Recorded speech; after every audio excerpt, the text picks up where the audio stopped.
Alright, so I'm gonna make some chili crisp. If you've never had it, it's awesome. It's amazing on just about anything you put it on.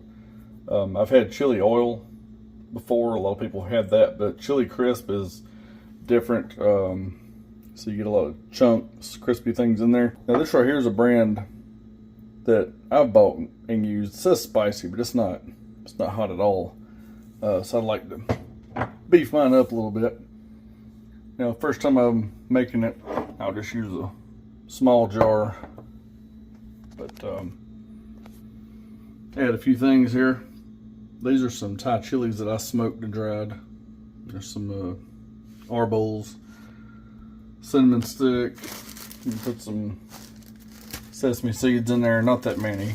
Just what I've got them in. A couple of these star anises or anise, however you pronounce it. And for fresh ingredients, garlic and some shallots. Now I'll mince that garlic up real small. And the shallots, I'll leave those bigger. They'll be really thin sliced. Got some Szechuan chili flakes, Szechuan peppercorns, little MSG, a little cayenne pepper, and my base will be avocado oil. Now I've got a spice grinder, but I think I'm just going to use this Hoghead to break these chilies down. And I'll probably add some more to it actually. I just want to see how much that produces.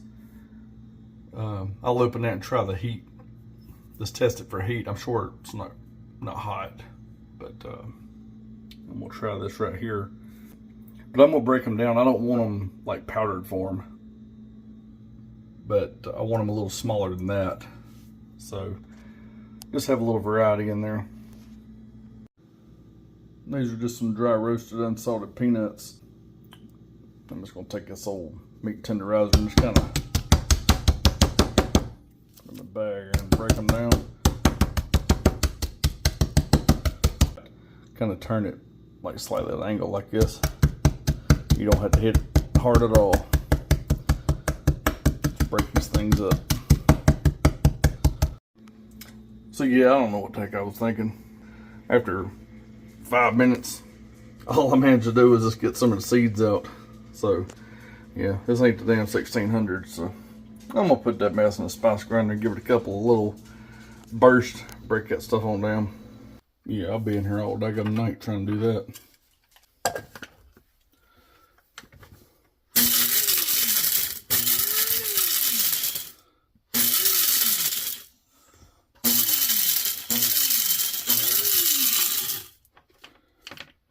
A few big pieces left in there.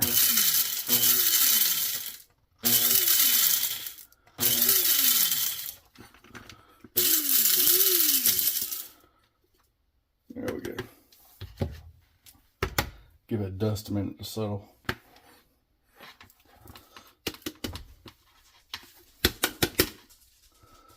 Get a snoot full of this stuff. Oh yeah. There we go. Yeah, that stuff right there, that's about what I was wanting. I don't want it broken down to like powder form like dust. But this size here would be good for like the crisp. I'm just using the arbol and the Thai chili for heat and flavor. And a little cayenne pepper I'll put there too, just for heat. You fry your fresh ingredients and all your dry ingredients, you put them into a bowl. And once you fry your other stuff, then you take the hot oil, 375 degrees, and you pour that over your dry ingredients. So what I'm gonna do is I'm gonna put my dry ingredients in this jar, just kind of as a measurement, and it'll end up going into a bowl. Sesame seeds, put a little MSG in there. I don't want a ton since it's not a really large jar. A little bit of cayenne here. There we go. Well, you probably can't see. Like that. I got some of these Szechuan chili flakes here opened up. We're just going to dump some of them in there.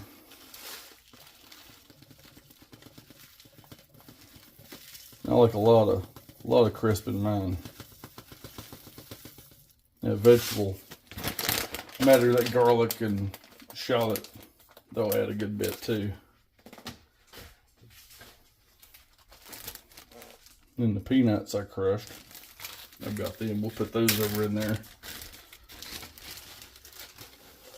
It may even be a bit much on the peanuts, but it'll be okay. That's about half a jar. And that way, whenever I go to get my oil, I'll just measure out about half, maybe a little over half, about 60% of this thing of oil is what I'll put in there. So I know I won't have too much, so I have room for these other ingredients here.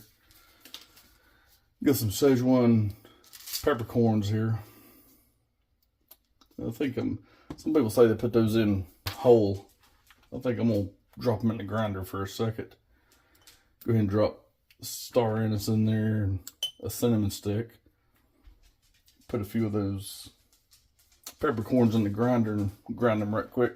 These Szechuan peppercorns here have like a real floral, not really a peppery aroma to them.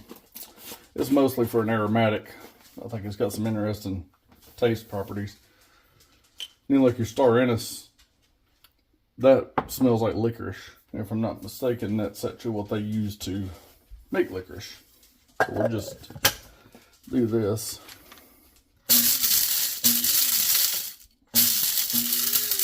I don't know how much you would normally put. I watched a few people make this on other YouTube videos. You know, everybody does things different. And most of them are using bigger jars, so I'm not using the measurements they used.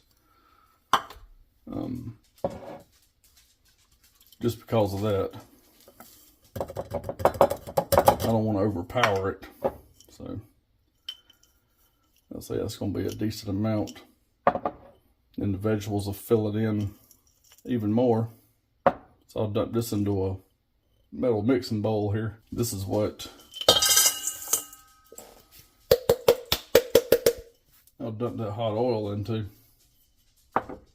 after I fry down my shallots and garlic, which I'm getting ready to cut up here in a second. All right, off camera, I added a little bit of Diamond Crystal kosher salt to it. Now I'm gonna put a little bit of low sodium soy sauce in there. Not a ton, just a little bit for some flavor. And these shallots, I've seen people cut them different ways. Some would dice them, some will just leave them in rounds, thin slices. I cut them in thin, round slices and then just kind of went across them once or twice. So I think that should be sufficient. I'll get this garlic cut up. I'm not gonna worry about putting a lot of knife work on the video. There's plenty of that on here. Just keeping this video fairly simple. Alright, shallots, a little bit of garlic. I'm gonna get a pot over here, measure some oil out. Alright, so I got this jar. And I'm gonna put some avocado oil in it. You want to use a neutral oil, peanut oil, something like that. I'm just gonna put some of this.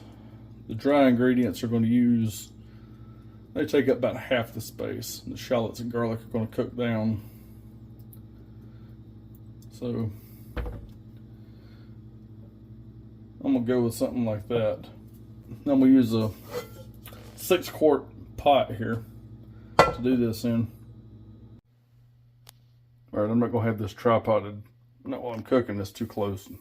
Get the heat and steam all over my camera, so we'll do the shallots first. You want to do them separate from the garlic.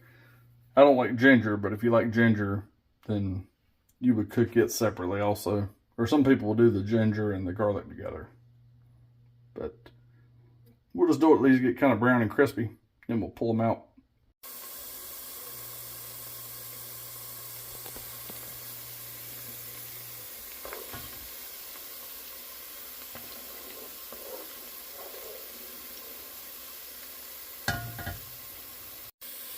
These are starting to brown a little bit in there.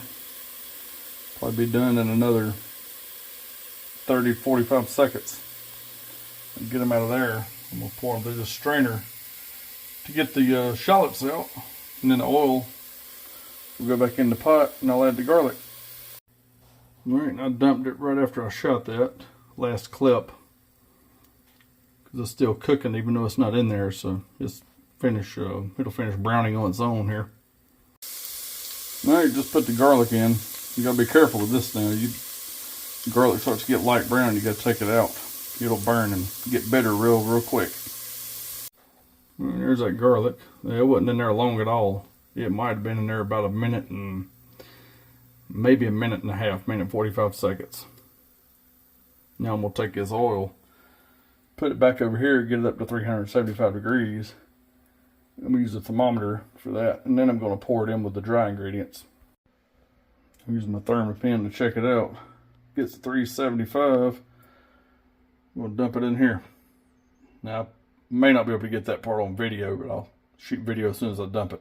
Trying not to spill this, make a big grease fire on the stove. It's going. So this won't take long at all. Alright, just dumped at 375, stirred around. It gives it a real quick fry on these dry ingredients.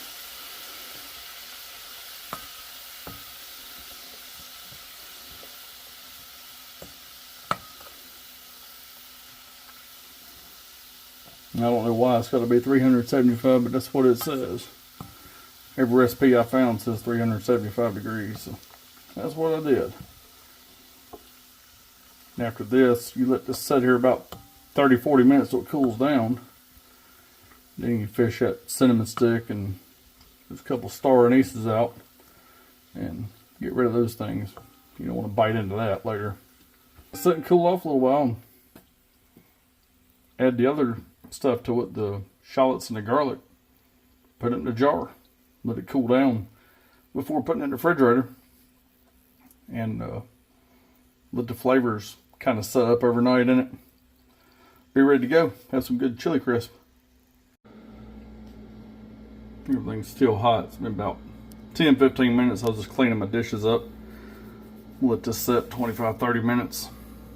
Then we'll put it all together. Put it in a jar. Tell you one thing, it sure is putting off some really good aromas in here. Can't wait to try this. Alright, it's been about 35 minutes or so, so we'll put this in there. Stir it in. Looks like I'm gonna have a pretty good crisp consistency of the good bits. Put this in the jar here in just a few minutes. And show you the finished product. I'm gonna take get me a little taste of this, see how it turned out. Maybe fish things right there out. So don't mess up and put them in the jar and forget about them. And bite into them one day and something. Yeah, got that thing done. Got it's got good taste. And it's got some really good bite to it also. Definitely hit my mark with the spicy that I was wanting. Got a little bit left in here. I think I'm going to take this and add it into that jar of store-bought stuff in there. Maybe beef up the spiciness on what's left of that. Knock it out before I start on this. Yeah, I'm happy with this. It's turned out really well. If you like this kind of stuff, I mean, it's good on everything. But if you like it, I recommend trying to make your own. And the store-bought stuff's not bad. You got Fly by Jing, you got that Lao, whatever you call it, Lao Gall something. I don't know. I'm not even gonna try to say it. It's good, but I like spicy. I like extra spice. So this is definitely the way to go. Man, those flavors really stand out. Some good heat. I can definitely taste those Szechuan peppercorns in there. Really good aromatic. Got a good aftertaste to it. But anyway, I'm gonna wrap this video up. Thanks for watching.